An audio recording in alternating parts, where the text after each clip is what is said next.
Right, thank you Prashant. Right, ఇక నిజామాబాద్ వెళదాం. మా కరెస్పాండెంట్ శ్రీకాంత్ ఇక్కడ లైవ్ లో జాయిన్ అయ్యారు. శ్రీకాంత్, ఇప్పటికే చూస్తున్నాం ప్రచార పర్వం అయితే ముగిసింది. ముఖ్యంగా కూడా నిజామాబాద్ లో కూడా బీజేపీకి చాలా వరకు కోరున్న పరిస్థితి ఏ విధంగా అక్కడ ఉంది? మూడు పార్టీల సంబంధించి కూడా ఇప్పటికే బీజేపీ రాష్ట్రం ఫెయిల్ అయ్యింది అనే నెరేటివ్ తో కూడా వెడుతోంది. ఉమ్మడి నిజామాబాద్ జిల్లాలో మొత్తం 7 మున్సిపాలిటీలకు ఎన్నికలు జరగనున్నాయి. అలాగే ఒక కార్పొరేషన్ కి ఎన్నికలు జరగబోతున్నాయి. ఇప్పటికే వారం రోజుల పాటు హోరాహోరీగా ప్రచారం సాగింది. ప్రధాన పార్టీలు బీజేపీ, కాంగ్రెస్ ఈ 2 పార్టీలు చాలా ప్రతిష్టాత్మకంగా తీసుకున్నాయి. అభ్యర్థులు ఎక్కడికక్కడ ప్రచార పర్వంలో మునిగిపోయారు. కాసేపటి క్రితమే ప్రచారానికి గడువు కూడా ముగియడంతో ఇక అభ్యర్థులు ఎవరైతే ఉన్నారో ఓటర్లను ఆకర్షించుకునేందుకు తమ స్థాయిలో వారి స్థాయిలో ఓటర్లను ఆకర్షించే పనిలో పడ్డారని చెప్పవచ్చు. కొందరు డబ్బులు 1000 నుంచి 4000 వరకు డబ్బులు పంచుతున్నారు, కొందరు మద్యం పంచుతున్నారు, కొందరు మహిళలకు దేవతల విగ్రహాలు, ఇలా ఎవరికి వారు తోచిన విధంగా వాళ్ళంతా మద్యం వాళ్ళకు తోచిన విధంగా ఈ ఓటర్లను ఆకర్షించుకునే పనిలో పడ్డారు.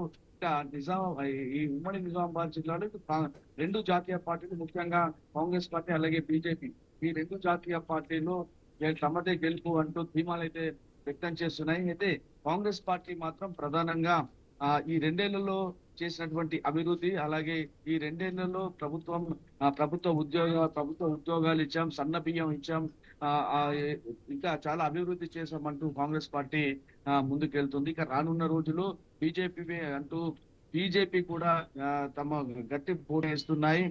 గత అసెంబ్లీ ఎన్నికల్లో గతంలో ఎన్నడూ లేని విధంగా బీజేపీ పార్టీ ఉమ్మడి నిజామాబాద్ జిల్లాలో 3 ఎమ్మెల్యే స్థానాలను గెలుచుకుంది. నిజామాబాద్ జిల్లా ఎంపీ అరవింద్ కూడా ఉండటంతో చాపకింద నీళ్ళ బీజేపీ కూడా తమ సత్తా చాటే ప్రయత్నం చేస్తుంది. గత మున్సిపల్ ఎన్నికల్లో దాదాపు 28 కార్పొరేషన్ సీట్లను గెలుచుకుంది. తృటిలో మేయర్ స్థానం దక్కింది. కానీ ఈసారి పరిస్థితి చాలా భిన్నంగా ఉంది.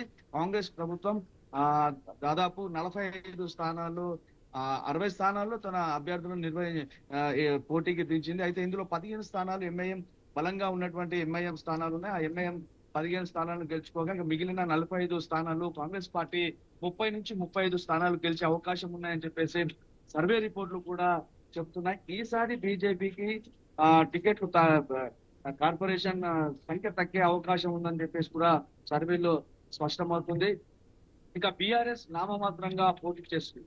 బీఆర్ఎస్ అలాగే ఈ ఇండిపెండెంట్ అభ్యర్థులు కొన్ని ఓట్లు చీల్చే క్రమంలో అది బీజేపీకి ప్లస్ చేసేద్దామన్న ఉద్దేశంతో ఈ విధంగా ఇక్కడ పాలిటిక్స్ జరుగుతున్నాయి. అయితే గత 2 10 సంవత్సరాలు బీఆర్ఎస్ కి సంబంధించినటువంటి మేయర్ ఉన్నారు. అయితే ఇప్పుడు ఆ మేయర్ స్థానం కాంగ్రెస్ కి టర్న్ అయ్యే అవకాశం ఉందని ఇక్కడ స్పష్టంగా తెలుస్తుంది. ఇక మిగతా 7 మున్సిపాలిటీలో కూడా కాంగ్రెస్ పార్టీ ఈ పీఠాలను కైవసం చేసుకునేందుకైతే ముందుకెళ్తున్నాయి. ఓటు Hyderabad studio. Right, thank you Srikanth. Right, ఇక ఆఖరి